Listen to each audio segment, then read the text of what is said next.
The Beslan School Siege, a heart-wrenching plunge into hell, September 1st, 2004.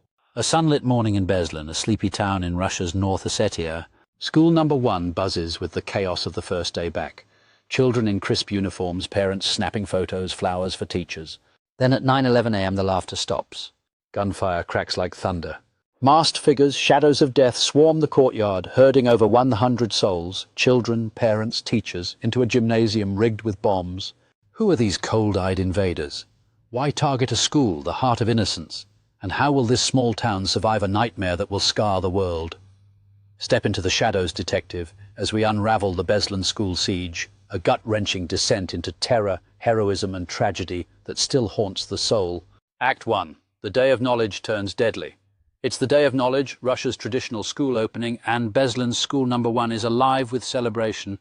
At 9:11 a.m. a GIAZ-66 military truck screeches to a halt. 32 Chechen militants, led by the ruthless Ruslan Kuchbarov, alias the Colonel, leap out, faces masked, rifles blazing. They're from the Riyad Us Salihin Brigade, a Chechen separatist group forged in the fires of the Second Chechen War. Their demand is stark. Russia must end the war in Chechnya, recognize its independence, or every hostage, 128 by final count, will die. The gymnasium, now a prison, is laced with explosives. Bombs dangle from basketball hoops, wires snake across the floor, and 2 massive devices sit like sentinels of doom. The hostages, 779 children, 334 adults, are herded into the sweltering gym, stripped of phones and hope. A mother clutches her 7-year-old daughter, whispering promises of rescue. A teacher shields her students, eyes darting to the militants' Kalashnikovs. 114 rifles, 11 machine guns, 20 pistols, and 2,000 rounds of ammunition. Female bombers, their waists girded with explosives, pace silently, their fingers on detonators. The militants shoot a man to prove their resolve, his body left sprawled as a warning. Outside, Russian forces, FSB, Spetsnaz, and local police encircle the school, snipers peering through scopes. President Vladimir Putin, face like stone, vows no negotiations with terrorists. But is this a war on terror, or a desperate cry from a broken region? The clock ticks, and Beslan braces for hell. Act 2. A cauldron of fear. The gymnasium is a pressure cooker. Temperatures soar past 40 degrees, and hostages, packed shoulder to shoulder, gasp for air. The militants deny food, water and toilets, forcing children to drink their own urine from shared bottles. A boy no older than 10 faints, his mother stifled by a militant's boot. Explosives dangle overhead, wired to a foot pedal. 1 militant guards like a grim reaper. The Chechens broadcast their demands via a note tossed out a window: freedom for Chechnya or annihilation. They name mediators: former Ingush President Ruslan Aushev, pediatrician Leonid Roshal, but talks stall. On day 2, Aushev secures the release of 26 hostages, mostly mothers and infants, but the militants' mood darkens. They execute 2 men, their bodies dumped outside, blood pooling in the dust. Outside, parents wail, clutching photos of their children. Russian forces, hampered by chaotic command, struggle to plan. The school's layout is a nightmare: narrow corridors, fortified windows, and bombs at every turn.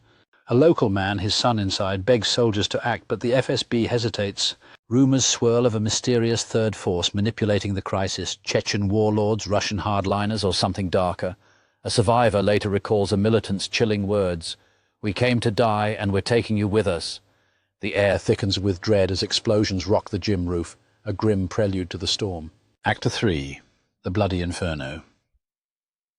On September 3rd at 1:05 p.m. the unthinkable happens. 2 explosions, possibly accidental, tear through the gymnasium, collapsing part of the roof. Fire erupts and panic consumes the hostages. Some militants flee, others open fire. Hostages scramble through broken windows, children's screams drowned by gunfire. Russian Spetsnaz, caught off guard, launch a chaotic assault. Tanks and flamethrowers, Schmel rocket launchers, roar into action, their blasts shaking the earth. The gym becomes a furnace, flames licking at trapped children. A girl, her dress burning, runs into a soldier's arms, only to collapse, lifeless. Militants use hostages as shields, some detonating their bombs in final acts of defiance. The battle rages for 10 hours, a maelstrom of bullets, shrapnel and screams. Russian forces, joined by armed civilians, fight room to room, but the cost is catastrophic. By nightfall, the school is a smouldering ruin. Bodies, 334 in total, including 186 children, lie amid the rubble. Over 800 are injured, some maimed for life. A mother, searching the wreckage, finds her son's school bag, but not her son. The militants are dead, save one, Nur Pashikulaev, captured hiding under a truck. The official story claims victory, but the stench of failure hangs heavy. If this heart-pounding tale of courage and tragedy grips you, subscribe to our YouTube channel for more raw, unfiltered dives into history's darkest moments. Join our detective squad and uncover the truth with us. Act 4. The Shattered Truth. The aftermath is a gut punch. The gymnasium, once filled with laughter, is a charred graveyard. Backpacks and crayons scattered among bullet casings. Survivors recount horrors. A boy shielding his sister only to be shot. A teacher burned alive saving her students. Russian officials blame the militants, but questions swarm like vultures. Why did the FSB use tanks and flamethrowers in a school? Why was the death toll hidden for days? And how did 32 heavily armed terrorists slip into Beslan unnoticed? Locals whisper of corruption, bribes at checkpoints, ignored warnings. A 2006 report by Yuri Savelyev, a Russian MP, shocks the nation. The first explosions came from outside, possibly from Russian rocket-propelled grenades, triggering the bloodbath. The Kremlin tightens its grip, censoring media and deflecting blame.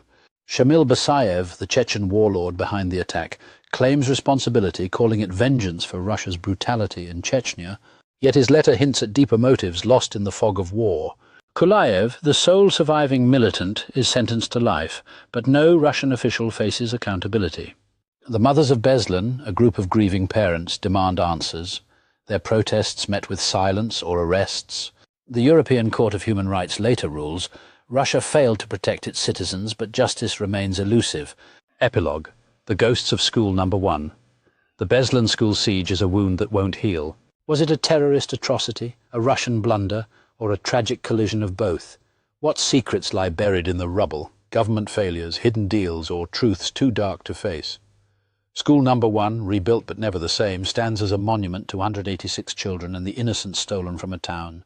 Their faces, frozen in photos, demand we keep searching for answers. This is just the start of our hunt for truth. Subscribe to our YouTube channel for more pulse-pounding investigations into history's unsolved mysteries. Got a theory on Beslan's hidden story? Drop it in the comments. Let's piece this puzzle together. The ghosts of Beslan are waiting, and we're not done digging.